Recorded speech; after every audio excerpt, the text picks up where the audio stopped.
couldn't get myself out of this that I've got myself into. I wasn't near as big as I thought I was. Amen. Brother Bill Taylor, it wasn't until I fell to my knees. Not at the bed. On a Sunday morning, after hearing the preacher preach, that I learned how to walk. I learned I couldn't do it on my own. I needed Jesus in my life. We can live a life, and it'll be fun for a while. You'll have a good time. Amen. You can live that life.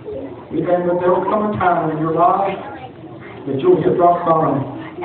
And that lie will catch up with you. You ever notice tonight if you tell one lie, then you have to tell two, the couple of the first one, then you have to tell three, and before long you've dug your hole so deep, you can't even see light at the top anymore. Stop living a lie. Stop living a lie and put your hope in Jesus tonight. Now, our Lord Jesus Christ Himself, and God, even our Father, which has loved us, and has given us everlasting consolation and good hope through grace. Good hope through grace. Amen. They'll come here as a song. I'll try to hurry on tonight. Amen. Have you ever thought about Judas? Amen. In the book of Matthew, chapters 26 and 27, you'll find a couple of men. Amen. Judas had lived a life. He was an apostle. He walked with Jesus. He saw the miracles. But his heart was not right. Amen. When it came down to the time, he sold the Savior for 30 pieces of silver. Man. And then you look at Peter. Peter, his heart was in the right place, but sometimes his mouth outran what was right. Jesus told him what would happen. He said, I'll never forsake you, Lord. I'll go with you unto the end, even to death. But he forsook him. He failed the Lord. He failed the Lord. The difference between these two men tonight, Judas lost all hope, that there was nothing else left to do, so he went out and killed himself.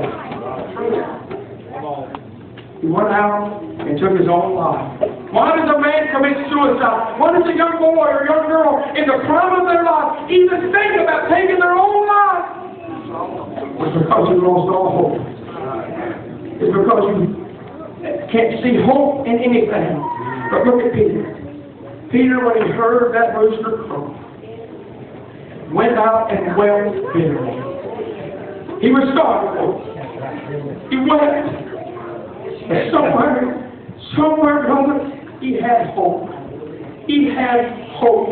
Amen. If you read in 1 Peter tonight, I'll read it to you tonight. Amen. In chapter 1, verse 3, he says, Blessed be the God and Father of our Lord Jesus Christ, which according to His abundant mercy hath begotten us again unto a lively hope by the resurrection of Jesus Christ from the dead. Amen. Peter heard.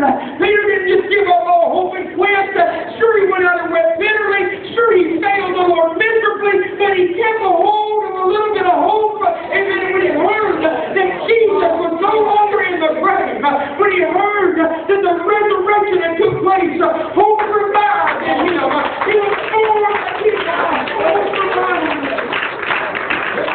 Amen. The next place you find Peter, amen, is on the day of Pentecost. When they all gathered in an upper room, if I'm not mistaken, I believe his name was the first name on the list of those that were gathered together in that upper room. Amen. His name was up there. Amen. With all of the rest of them there that day. Amen. But you know what? He was there. Amen. When the Holy Ghost fell. He was there when the Holy Ghost came in and empowered them. Peter was there. Amen. When they stood up. Amen. And he said, these men are drunk like it's a cold, but they're full of the Holy Ghost. Let the prophet soul prophesy. Amen. Where are you right now? Are you living a life Have you read some kind of garbage, amen, that somebody left on your window? Amen. Have you read some kind of trash? Amen. Some kind of tract, amen, that's full of lies and hypocrisy. Amen. In this letter, amen. Oh my God. It stirs my soul. Amen. But within this thing, amen, he calls us a lot of things because we stand for something. Amen. And he talks about how we're anti-gay, and then he says that equals anti-God. This is where this world is coming to, and we are allowing many of these things to come in to our homes, to our schools, to our churches, to our communities, to our offices, to everywhere.